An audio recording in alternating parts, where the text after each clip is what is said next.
워킹맘, 전업맘, 임산부, 예비맘, 이 세상 모든 엄마를 위한 임신, 출산, 육아 전문 방송 뉴맘맘맘 시작합니다.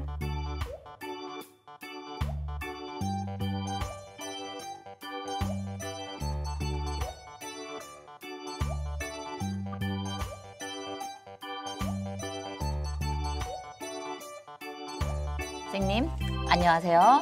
여러분, 안녕하세요. 봄쌀 에디터입니다. 안녕하세요. 산부인과 의사 류지원입니다. 여러분한테 먼저 인사를 해야 되는데. 그렇죠. 이제 카메라를 조금 의식을 해서 전문 방송인답게 저희 전문인가요? 전문 방송인답게 카메라를 좀 응시해 주세요. 네. 2번 카메라입니다. 쌤, 팟캐스트만 듣는 분들은 네. 정말 카메라가 막 수십 대 되는 줄 알겠어요. 11번 카메라도 좀 봐주시고요. 네, 알겠습니다. 네네. 그러면 저희 첫 번째 네. 순서 먼저 닥터류 알려주세요. 선생님, 네. 오늘 주제가 뭔가요? 바로 뭐냐면 임신 중 영양제예요. 병원에 이거 먹어도 돼요? 이것도 받았는데 뭐 먹어야 돼요? 라고 이렇게 물어보시는 분들이 굉장히 많거든요. 자, 우리 임신 중 영양제 그럼 제일 먼저 떠오르는 게 뭐죠? 엽산. 그렇죠. 좋아요. 왜냐면 이제 산부인과 취직 좀 시켜주세요.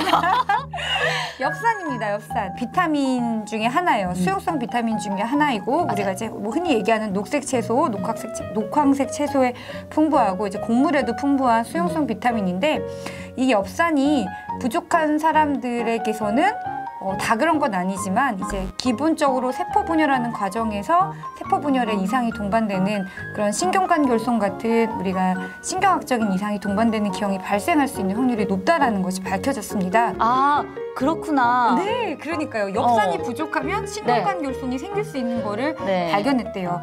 그래서 그러면 아이를 준비하는 사람들한테 엽산을 먹였더니 일정 용량으로 먹였더니 확실히 신경관결손이 줄었을까요? 네. 맞아요. 줄었대요. 그러면 뭐 안 먹을 이유가 없겠죠. 그렇네요. 그렇죠. 물론 이제 옛날 어른들은 그냥 뭐 야채 잘 먹으면 돼, 밥 잘 먹으면 돼 이렇게 말씀은 하셨지만 그게 우리가 식생활이라는 게 어떻게 단정 지을 수는 없기 때문에 우리가 임신을 계획을 한다면 엽산은 꼭 챙겨 드시는 게 좋습니다. 용량이 굉장히 많이 나와요. 어떤 분은 400짜리 먹어요, 800짜리 먹어요, 1mg짜리 먹어요 이러는데 실질적으로 임신 중 엽산의 요구량은 600 마이크로그램입니다. 그런데 평상시에 정말로 그냥 보통 너무 특이하게 식사를 안 하시는 분들 빼놓고 대부분의 일반적인 사람들은 최소한 200 정도는 먹기 때문에 저희가 흔히 얘기하는 엽산의 요구량은 400 마이크로그램이고요. 이 엽산이 가장 중요한 시기는 바로 임신 초기. 가장 초기이기 때문에 임신인 걸 알고 드시면 조금 늦습니다. 조금 안타깝게도 늦기 때문에 임신인지 모르는 때부터 엽산의 작용이 들어가기 시작을 하거든요. 그래서 엽산을 어떤 사람은 임신하기 전에 400 마이크로그램으로 드시다가 그럼 이제 임신했으니까 800으로 올려야 되는 거 아니에요? 뭐 1mg으로 올려야 되는 거 아니에요? 라고 하는데 현재까지는 400을 먹으나 600을 먹으나 800을 먹으나 그거의 농도에 따른 그 용량에 따른 차이점은 없습니다.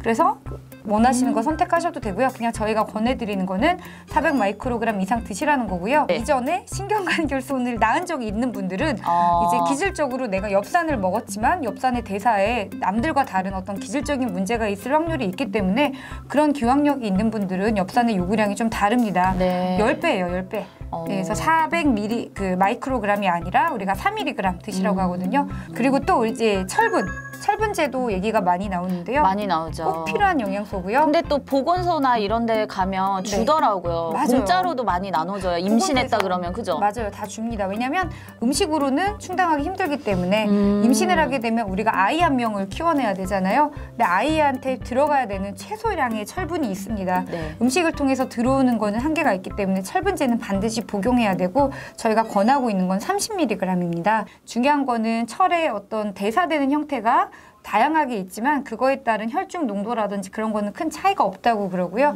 그러면 선택할 때 어떻게 해야 돼요? 라고 많이 물어보시더라고요. 천연철이 좋아요? 아니면 철분제 중에 제일 좋은 게 뭐예요? 라고 하는데 우리가 이제 철분이 이온화되는 과정에서 흡수될 때 같이 붙는 이런 다른 물질이 있어요. 네. 페로스 철분이랑 같이 붙는 게 뭐 철분제 뒤에 설명서를 보면 글루코네이트, 뭐 설페이트, 포메이트 뭐 이렇게 굉장히 종류가 많이 있는데 실질적으로 그러면 어떤 게 제일 좋습니까? 라는 거에 대해서는 보면 결론적으로는 차이가 없다예요. 네. 차이가 없다 이렇게 돼 있기 때문에 나한테 맞는 거를 찾아서 드시는 게 좋고 이게 어떻게 보는 거예요? 철분제 용량 보기가 힘들어요. 그러면 꼭 중요한 건 철분제 용량에는 그렇게 써 있어요. 철로서 몇 미리그램. 산모용에는 철로서 몇 미리그램 이렇게 써 있거든요. 네. 일반인들이 먹는 거에는 5에서 10미리그램 정도 들어있기 때문에 반드시 산모용으로 사시고 또 그 산모용이라도 20짜리도 있고 25짜리도 있는데 최소 27mg 이상 드시는 게 좋기 때문에 이왕이면 30mg 이상 되는 거를 드세요. 철분제를 먹었는데도 저희가 꼭 원칙적으로 임신 중반에 빈혈이 잘 조절되고 있는지 체크를 한번 해보거든요. 근데 그 빈혈 수치가 굉장히 심하다면 내가 고기를 너무 안 먹은 건 아닌지 아니면 내가 먹고 있는 철분제가 나한테 흡수가 너무 소장에서 흡수되는데 내가 철분 흡수율이 너무 떨어지는 건 아닌지 고려해서 철분제를 바꿔보는 것도 고려를 해보시면 되고요. 철분의 용량을 2배로 늘리셔도 됩니다. 그래서 그 보건소에 가서 막 2배로 늘리세요 이러면은 안 준대요 라고 하시는 데도 있기는 하던데 실질적으로 철분제를 먹었음에도 불구하고 빈혈이 컨트롤되지 않으면 하루에 최대 용량은 60에서 100mg까지 드셔도 됩니다. 100mg 넘어가면 어떻게 할까요? 어떻게 되나요? 100mg 넘어가면 의미가 없습니다. 아, 어차피 다 그렇죠. 빠져나가나요? 응가로 나가고 막 고생만 합니다. 변은 변대로 못 보고 내가 먹는다고 흡수되는 거는 소장에서 하루에 흡수할 수 있는 거에는 한계가 있고 또 철분제에 너무 과량 복용이 부작용이 있기 때문에 하루 기준치는 100mg이기 때문에 애초에 쌍둥이들은 시작부터 60mg을 합니다. 그래서 60mg에서 80mg 정도는 부담 없이 드셔도 되니까 빈혈이 있다? 그러면 철분제는 2배로 늘리셔도 됩니다. 선생님 오늘 진짜 입에 못 터던 것처럼 장난 아닌데요? 너무 할 얘기가 많아요. 자, 말 나온 김에 또 하나가 있어요. 외국에서 오신 분들은 임신하면 요오드 선물 많이 받아요. 우리나라는 요오드 영양제 하면 무지 이럴 거예요. 우리가 임신 중에 부족하기 쉬워서 꼭 먹어줘야 되는 것 중에 하나가 바로 아까 제가 얘기한 엽산, 그다음에 철분, 그리고 바로 요드입니다. 요드가 너무 부족하게 되면 선천성 갑상선 기능 저하증이 생길 수가 있어요. 왜 우리나라에서는 요오드에 대한 영양제가 크게 보급이 안 돼 있냐면 우리나라는 김과 미역을 많이 먹기 때문에 워낙 식습관 자체가 많이 먹는 나라기 때문에 따로 요오드 영양제를 챙기실 필요는 없을 것 같아요. 그리고 또 하나 이제 아연 들어보셨어요? 아이가 있는 엄마면은 아연 영양제에 대해 들어보셨을 거예요. 들어봤어요. 아연, 보통 감기 많이 걸린다 그러면은 아연 영양제 주라 그러는데 아연은 이제 소고기, 굴, 멸치 같은 거에 들어가 있기 때문에 채식주의자인 분들은 굉장히 아연 농도가 떨어질 수가 있는데요.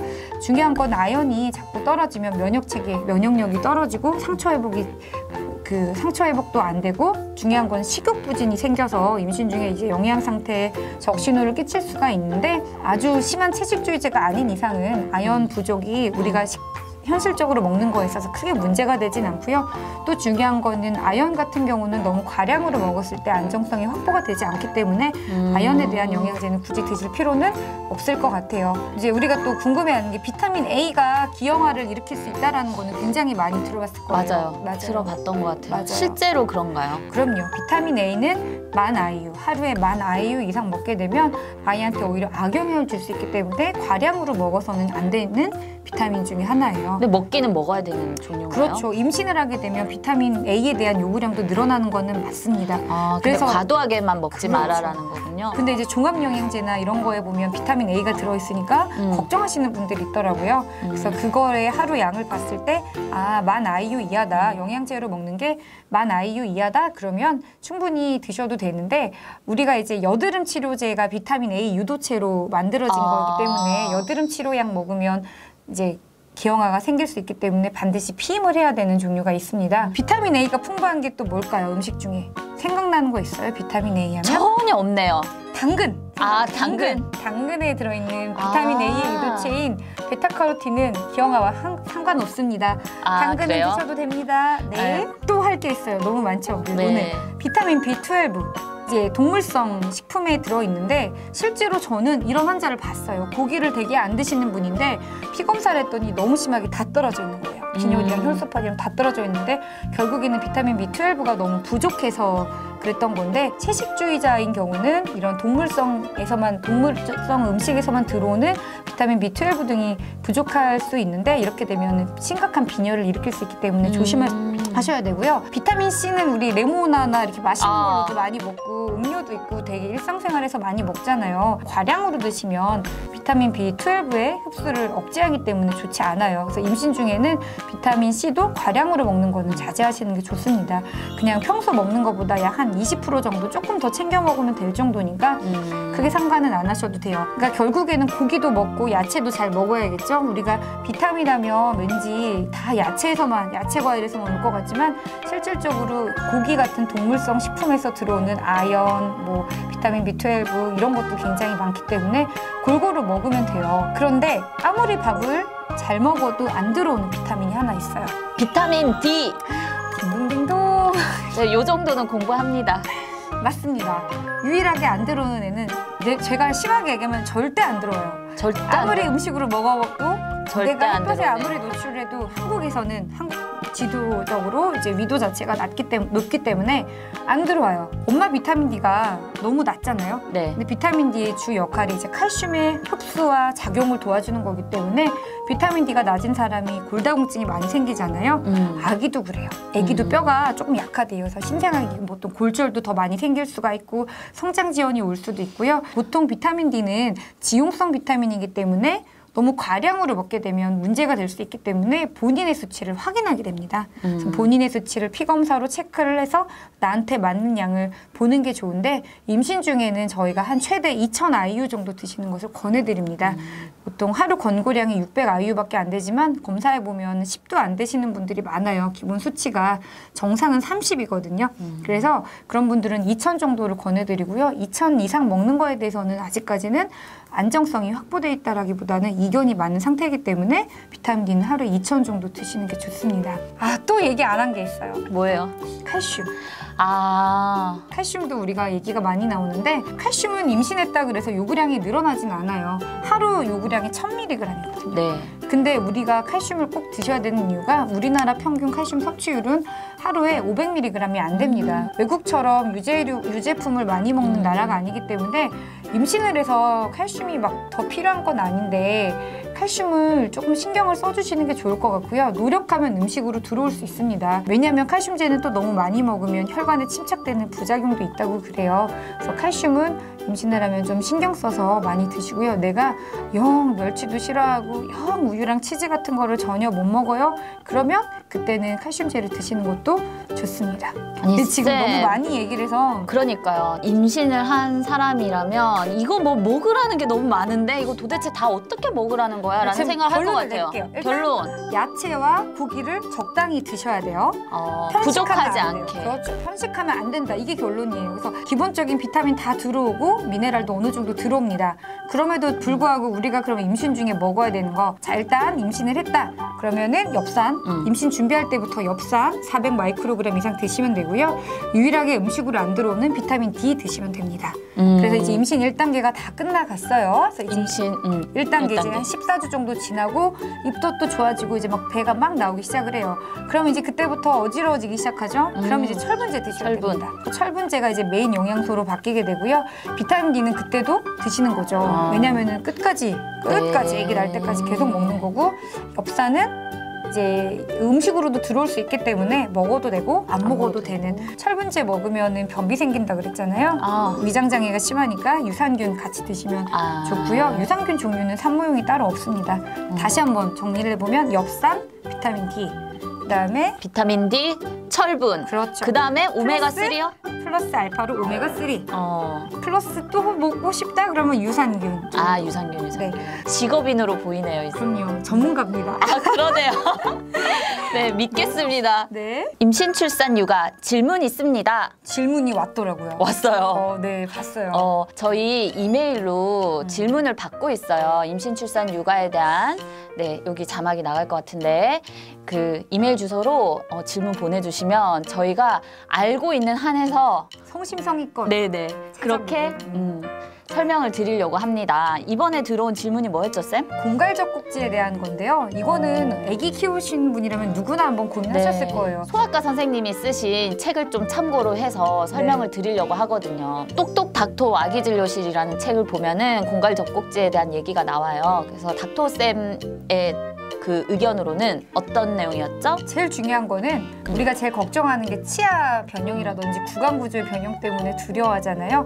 만 3세 이전에는 그런 변형이나 나쁜 영향이 없다고 합니다. 없다니까 그렇게 걱정하지 않으셔도 될 것 네. 같아요. 근데 오히려 아이들이 괜찮다고 부모가 봐주면 괜찮은데 부모가 뭔가 불안한 시선으로 하고 이거를 뭐 빼보려고 하고 강제로 뭐 못하게 하고 맞아요. 너 이러다가 어떻게 된다 이런 협박 같은 게 더 아이가 이것에 대한 거를 집착을 못 버리게 되는 것도 있다고 생각하거든요. 가장 좋은 방법은 이거를 자연스럽게 떼는 거. 그렇죠. 한편으로는 우리 애기가 공갈적 꼭지를 해서 되게 편안해하고 그런다면 그거 자체가 아이의 불안감을 해소시켜주는 하나의 매체가 되는 거기 때문에 오히려 더 장점을 가지고 있는 걸로 받아들여도 된다라고 하거든요. 그래서 아기가 공갈적 꼭지를 좋아하는 애기라면 그거를 걱정의 눈으로 보는 게 아니라 아, 우리 애기는 이렇게 공갈적 꼭지를 물고 있고 빠는 행위로서 뭔가 이렇게 안도하고 불안감을 해소하는구나 라고 받아들이시면 되고요. 왜 3살이 지나면 그게 안 자연스러울까요? 왜 그럴까요? 그거 말고도 재밌는 것도 많고 그다음에 이제 엄마랑 사회생활을 좀 하기 시작을 하니까 상호작용을 그렇죠. 하게 되고 이거 말고도 내가 마음 둘 곳이 많아지니까 그래서 자연스럽게 3세가 지나가면 공갈적 꼭지 말고 다른 거에 흥미를 찾아가면서 이거에 대한 의미가 없어지거든요. 그래서 이게 엄마들이 바라는 가장 이상적인 코스죠. 3세가 되면서 아이가 이제 신경을 안 쓰는 거예요. 아이 스스로 뺄 수 있도록 스스로 이것과 이별을 할 수 있도록 시간을 두면서 얘기를 말을 잘 걸어주는 게 좋을 것 같아요. 또 저희가 만 3세라 그래서 만 36개월 되자마자 불안해하실 수도 있는데 절대 그렇지 않아요. 아이는 아이들마다 조금씩 다르기 때문에 이제 그 정도 시점이 돼서 좀 더 밖에 흥미롭거나 다른 걸로 이제 대체할 수 있는 게 있으면 자연스럽게 간다는 거지 그 시기가 조금 늦어져도 너무 걱정하실 필요는 없다고 생각을 해요. 또 주의사항이 하나가 나왔는데 그 아기가 공갈적 꼭지를 좋아한다고 해서 그냥 젖병을 그거 대용으로 사용한다던가 그러시면 안 된다는 얘기 꼭 나왔으니까 명심하셔야 돼요. 공기 들어가죠, 공기. 공기 그렇죠. 들어가서 절대 안 되고 그냥 공갈적 꼭지만 주고요. 네. 그냥 아기가 공갈적 꼭지를 좋아한다 그러면 이거 말고 다른 거 없을까? 그러니까 얘를 뺄 생각을 하지 말고 이거 말고 정서적으로 그렇고 더 좋은 거를 줄 다른 거를 한번 만들어 보세요. 그게 답일 것 같아요. 네. 네. 부모에게 추천합니다. 짜잔, 아이 책. 이거는 뽀뽀는 무슨 색일까? 친구에게 제가 추천을 받아서 산 책인데 실제로 보면 내용이 되게 예뻐요. 그냥 네. 질문 단순해요. 물어보는 거예요, 애기한테. 애기야, 뽀뽀는 무슨 색일까? 무슨 색일 색일까? 것 같으세요, 문살님? 핑크색? 오, 핑크색? 핑크색일 수도 있고 아이들마다 다양한 답이 있을 수 있는데 이 책은 보면은 그냥 이런 질문에서부터 시작을 해요. 그림을 좋아하는 아이가 네. 있어요. 네. 그래서 잘 그림 그리는 걸 너무 좋아하는데 갑자기 뽀뽀는 무슨 색일까에 대한 궁금증이 생기기 시작을 해서 색에 대한 생각을 해봐요. 그래서 네. 빨간색 하면 연산되는 그림. 토마토 스파게티처럼. 맞아요. 채소는 시금치 안 좋아한다 그러네요. 네. 하얀색은 차가운 눈이라 아니고 핑크 또 이제 우리가 여자라고 핑크만 좋아하라는 법은 없잖아요. 이렇게 그럼요. 새침대기가 응? 아니야 이러는 것도 있고 파란 블루도 보고 이제 각각의 색에 대한 연산 이미지를 나와서 나오는 책인데 계속해서 이제 마지막엔 엄마 뽀뽀가 무슨 색인지 알아요? 라고 하면서 결국에는 이제 각자의 상상에 맡기는 걸로 끝나는 책인데 두고두고 이거는 저희 얘기가 물감으로 그린 거예요. 오, 잘 잘했어요. 그렸네요. 우리가 아기 태어나면 처음에 색에 대한 교육을 좀 많이 하잖아요. 네, 빨간색, 파란색 이런 게 있는데 뽀뽀라는 어떤 행위에 대한 색감으로 그래서 색으로 표현되는 게 이제 소리도 있고 촉각도 있고 그다음에 그 미각도 있고 그거를 어떤 색감으로 표현해보는 재밌는 책이어서 한번 읽어보시면 두고두고 몇 번이나 읽을 수 있을 것 같아요. 읽을 때 아이랑 실제로 뭐 손 뽀뽀랄까? 그렇죠. 그러니까 그것도 몇 번 해봤죠. 무슨 색 같아? 그래요, 뭐 이러고 맞아요. 볼에도 해주고 입에도 해주고 맞아요, 막 그러면서 놀면서 하기 너무 좋을 것 재밌을 같네요, 것 책이. 같아요. 네. 이번에는 부모를 위한 네. 걸 갖고 왔는데 프립이라는 앱이거든요. 네. 여기 보시면 아웃도어, 스포츠, 피트니스, 요리, 음식, 예술, 우와, 뭐 자기개발 여행? 모임, 소규모 모임, 학습, 교육 그런 프로그램을 알아볼 수 있는 어플리케이션인데 원데이 클래스로 많이 운영이 되기 때문에 시간이 없잖아요, 부모들이. 그렇죠. 여기 들어가면은 지역별로 다 있고 지방도 다 있어요. 그래서 우리 지역에 내가 조정만 하면 돼요. 내가 뭐에 관심이 있다 들어가서 보고 우리 지역에 있다 시간대도 선택하면 되고 그리고 비용도 굉장히 저렴한 편이거든요. 원데이니까 좀 가볍게 엄마 아빠에게도 자유 시간이 필요하잖아요. 그러니까 막 꽃꽂이나 이런 거에도 뭐 한 달짜리 문화센터가 그죠. 아니라 그냥 하루 원데이. 원데이가 되게 많아서 그런 거 한번 참여해 보시면 좋을 것 같고 저도 남편이랑 네. 얼마 전에 한강 카약을 타러 갔었어요. 이걸 통해서요? 이걸 통해서요. 와. 근데 그런 체험하기 되게 쉽지 않잖아요. 그렇죠. 뭐 카약도 그렇고 왜 암벽 등반 같은 것도 실내 암벽 등반 어디 있는지도 모르고 왠지 학원 끊어야 될 것 같은데 그냥 원데이 클래스로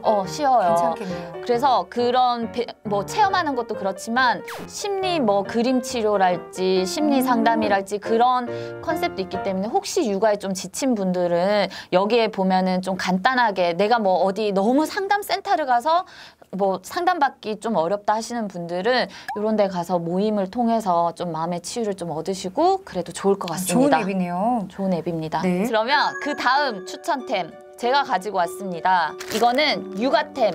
육아용품 어디까지 써봤니?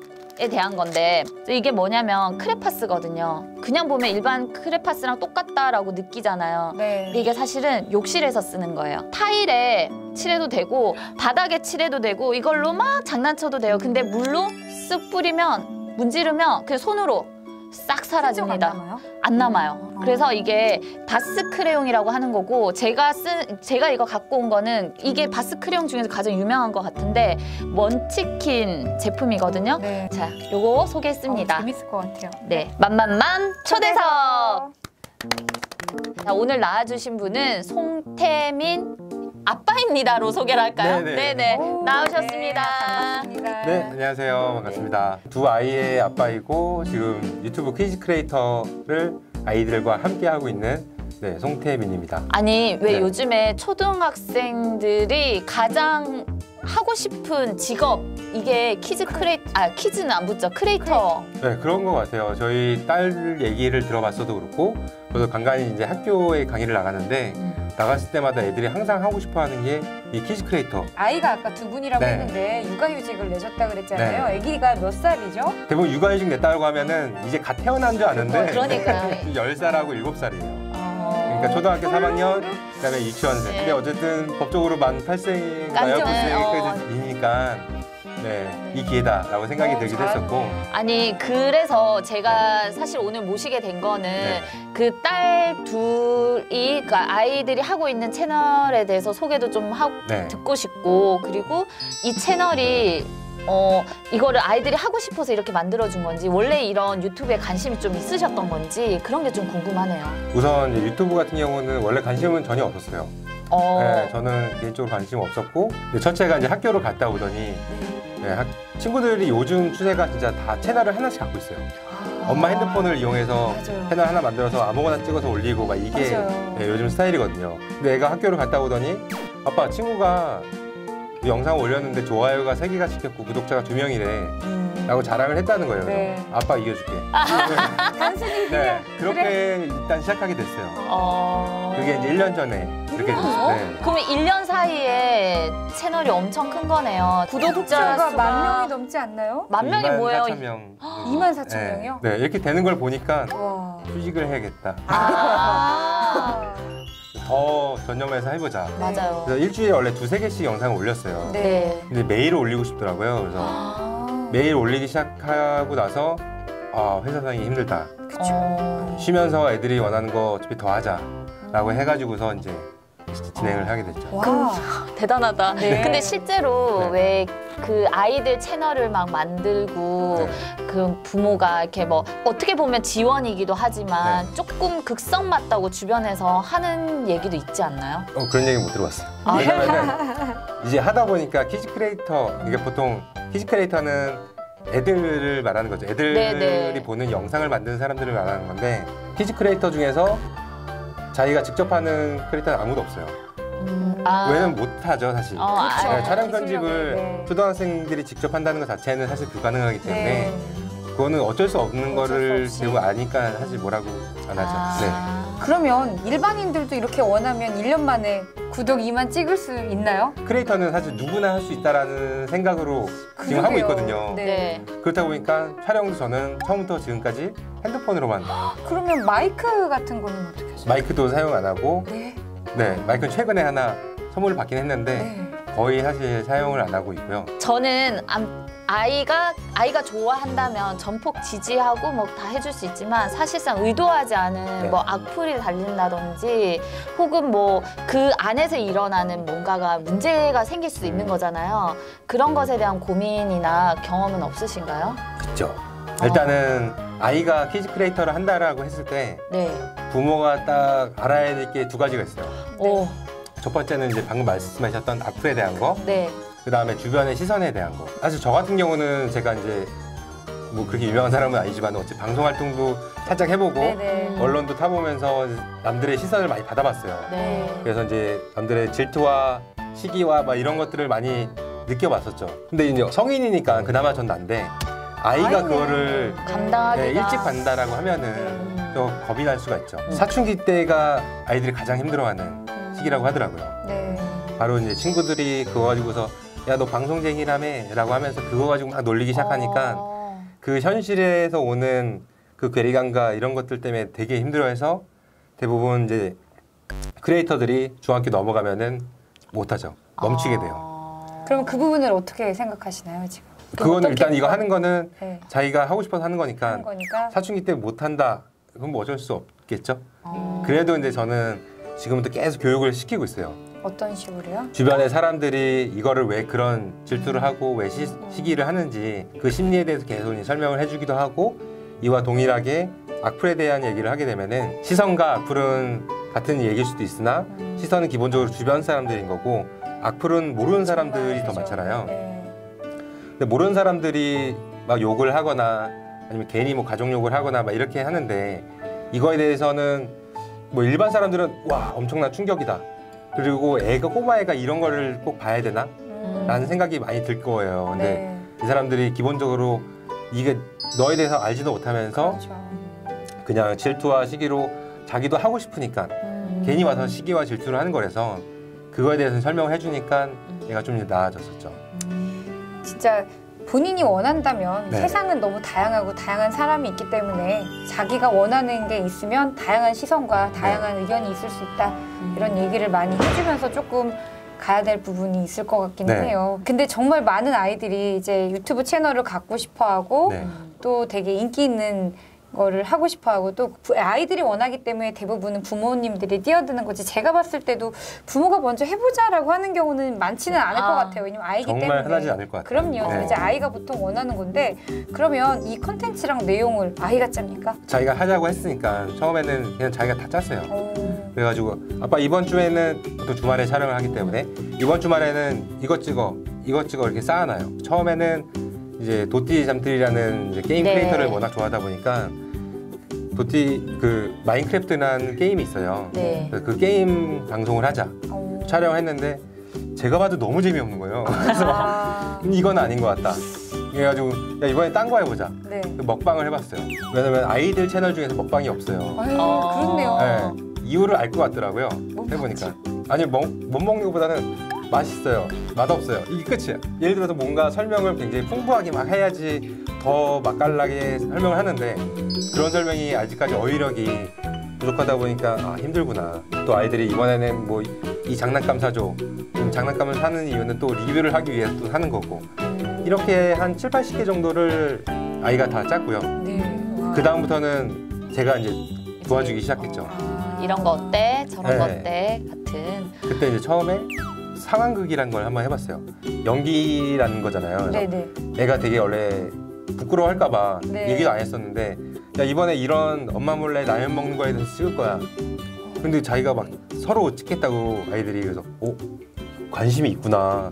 네, 그러면서 이제 더 제가 기획한 거에 대해서 함께 더 찍게 됐었죠. 근데 아이 거를 시작하려고 하는 부모한테 뭔가 미리 좀 이렇게 얘기를 해줄 수 있는 부분 어떤 게 있을까요? 이런 걸 좀 준비해서 하면 좋다라던가. 영상 유튜브에 올리는 것들은 기본적으로 무조건 되게 이쁘고 편집을 잘하고 이런 게 중요한 게 아니거든요. 그래서 사실 컨텐츠 내용이 더 중요한데 이 컨텐츠 내용 가지고서 성공해서 돈 벌어야지 네. 라는 마인드로 하면 절대로 안 돼요. 뭐 상업적인 것보다는 가족들하고 같이 뭐 성장의 일기를 가족 일기를 영상으로 남긴다라고 생각하는 게 좋을 것 같아요. 그리고 아이한테도 물론 이제 아까 뭐 걱정스러운 부분, 우려스러운 부분은 부모라면 당연히 누구나 네. 갖고 있지만 어린 나이에 어쨌든 내가 뭔가 해보고 싶어라고 해서 했고 그게 굉장히 영향력도 있고 또 수익으로도 이어졌고 뭔가 이렇게 해본 성취한 그 경험이 네. 나중에 커서 무엇이든 할 수 있을 때 굉장히 큰 발걸음이 될 것 같아요. 네. 정말 좋을 그런 것 것 같아요. 같아요. 저도 아이들한테는 항상 생각하는 게